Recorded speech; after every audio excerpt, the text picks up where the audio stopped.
दोस्तों, जैसा कि आप जानते हैं हम इंसानी हकूक़ की तारीख़ पर बात कर रहे हैं और इस सिलसिले में हम मज़ाहिब और इंसानी हकूक़ पर बात कर रहे हैं। और अभी जो हमारी वीडियो का सिलसिला है वो इस्लाम और इंसानी हकूक़ पर बात कर रहे हैं। आज की वीडियो में हम हसूल इंसाफ़ पर बात करेंगे और हम ये देखेंगे कि हसूल इंसाफ़ के बारे में कुरान की आयत हमें क्या बताती हैं और इंसानी हकूक़ का आलमी मंशूर UDHR हमें क्या बताता है। हसूल इंसाफ़ के बारे में कुरान में बहुत ज़्यादा आयत हैं और हम इस वीडियो में शायद सबको तो नहीं बता सकते, चंद बताएंगे। और इसी तरह UDHR के अंदर भी आर्टिकल 6 से लेकर 11 तक सारे जो आर्टिकल हैं वो इंसाफ के बारे में है, तो हम उनको भी देखेंगे और कुरान की आयत को भी देखेंगे।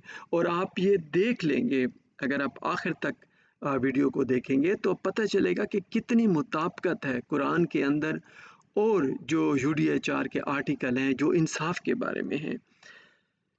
सूरह निसा है, आयत 58 है। अल्लाह ताला हमें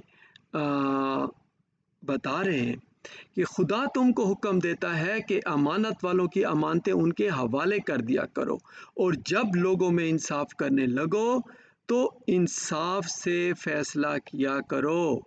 इंसाफ से फैसला किया करो। खुदा तुम्हें बहुत खूब नसीहत करता है, बेशक खुदा सुनता और देखता है। तो अल्लाह ताला क्या बात कर रहे हैं? इंसाफ की बात कर रहे हैं। कह दो मेरे परवरदिगार ने तो इंसाफ करने का हुक्म दिया है। ये आयत 29 है, सूरह अराफ है। आयत 15 सूरह शुरा, मुझे हुक्म दिया गया है कि मैं तुम्हारे दरमियान इंसाफ करूं। हजूर सल्लल्लाहु अलैहि वसल्लम बता रहे हैं लोगों को कि अल्लाह ताला ने मुझे हुक्म दिया है। ये कुरान की आयत है कि मुझे हुक्म दिया गया है कि मैं तुम्हारे दरमियान इंसाफ करूं। सूरह निसा आयत 135 है। ए ईमान वालो, इंसाफ पर कायम रहो। क्या बात आई है? फिर इंसाफ की बात आई है। ए ईमान वालो, इंसाफ पर कायम रहो, खुदा के लिए सच्ची गवाही दो, हाँ उसमें तुम्हारे माँ बाप और रिश्तेदारों का नुकसान क्यों ना हो। अब अगर इसमें तुम्हारा नुकसान है, तुम्हारे रिश्तेदारों का नुकसान है, कतन परवाह ना करो, इंसाफ पर कायम रहो, सच्ची गवाही दो। और अगर कोई अमीर है या फ़कीर, बहुत अहम बात है, तो खुदा उनका खैर खा है। चाहे कोई अमीर है चाहे गरीब है, उसकी माली हैसियत कोई है, उसका ओहदा कोई है, वो किस जियोग्राफिकल एरिया से ताल्लुक़ रखता है, इंसाफ सबके लिए बराबर है। ये बात आ रही है। तो तुम ख्वाहिश नफ्स के पीछे चलकर अदल को ना छोड़ देना। अगर तुम पेचीदा शहादत दोगे या शहादत से बचना चाहोगे तो जान रखो खुदा तुम्हारे सब कामों से वाकिफ है। कितनी वाज़े आयत हैं इंसाफ के ऊपर कि आप ख्वाहिश नफ्स के पीछे ना जाओ।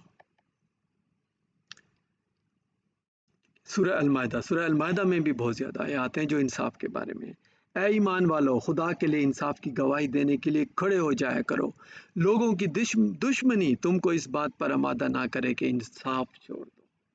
अब देखो, दुश्मनी में इतना आगे ना जाओ कि फिर इंसाफ छोड़ दो। अगर दुश्मनी पहले तो रखो नहीं, अगर है भी सही तो दुश्मन के साथ भी आपने इंसाफ करना है। इंसाफ किया करो, यही परहेजगारी की बात है। अब परहेजगारी क्या है? ठीक है, हम कहते हैं एक इंसान है, उसकी बड़ी दाढ़ी है, टखनों तक शलवार है, बहुत परहेजगार है। अल्लाह ताला क्या कह रहा है? इंसाफ किया करो, यही परहेजगारी की बात है। ये अल्लाह ताला बता रहा है। अल्लाह के नज़दीक वो परहेजगार है, ड्रेस का कोई ताल्लुक नहीं है, जो इंसाफ करता है। और खुदा से डरते रहो, कुछ शक नहीं कि खुदा तुम्हारे सब अमाल से खबरदार है।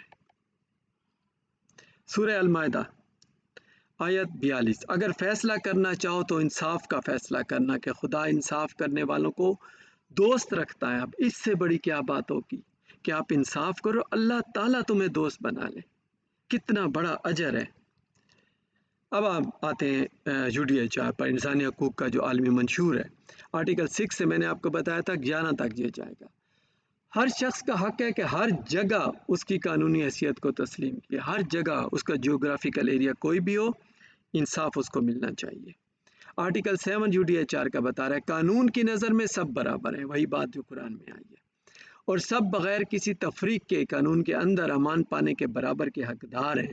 اس اعلان کے خلاف ورزی میں جو بھی تفریق کی جائے یا جس تفریق کی بھی ترغیب دی جائے، اس سے بچاؤ کے سب برابر کے حقدار ہیں۔ آرٹیکل 8 UDHR کا ہر شخص کو ان افعال کے خلاف جو دستور یا قانون میں دیے ہوئے بنیادی حقوق کی نفی کرتے ہوں یا بااختیار قومی عدالتوں سے مؤثر طریقے سے چارہ جوئی کرنے کا حق ہے۔ ہر شخص کو فری ٹرائل کا حق ہے، عدالت میں اس کو حق ہے کہ اس کو انصاف ملے۔ کسی شخص کو من مانے طور پر گرفتار، نظر بند یا جلاوطن نہیں کیا جائے گا۔ یہ آرٹیکل 9 ہے UDHR کا۔ کوئی کہے کہ میں بہت بڑا ہوں، کسی کو بند کر دیا جائے، نہیں کر سکتا۔ آرٹیکل 10 UDHR کا ہر شخص کو یکساں طور پر حق حاصل ہے کہ اس کے حقوق و فرائض کے تعین یا اس کے خلاف کسی عائد کردہ جرم کے فیصلے کے بارے میں اسے ایک آزاد اور غیر جانبدار عدالت میں کھلی اور منصفانہ سماعت کرنے کا موقع ملے۔ کون سی سماعت کا؟ منصفانہ۔ اور یہ بات کر رہا ہے ہمارا قرآن شریف میں، بار بار یہی بات آ رہی ہے۔ آرٹیکل 11 یہ لاسٹ آرٹیکل ہے اس کا۔ ایسے ہر شخص جس پر کوئی فوجداری کا الزام عائد کیا جائے، بے گناہ شمار کیا جانے کا حق ہے، تا وقت ہے کہ اس پر کھلی عدالت میں قانون کے مطابق جرم ثابت نہ ہو جائے اور اسے اپنی صفائی پیش کرنے کا موقع نہ دیا جا چکا ہو۔ جرم ہے تو جرم ثابت ہو گیا، اگر الزام ہے تو اس کے اوپر الزام ہی رہے گا جب تک ثابت نہ ہو جائے۔ نمبر 2، کسی شخص کو ایسے فعل یا فروغ گزاشت کی بنا پر جو ارتکاب کے وقت قومی یا بین الاقوامی قانون کے اندر تعزیری جرم شمار نہیں کیا جاتا تھا، کسی تعزیری جرم میں ماخوذ نہیں کیا جائے گا، اور نہ ہی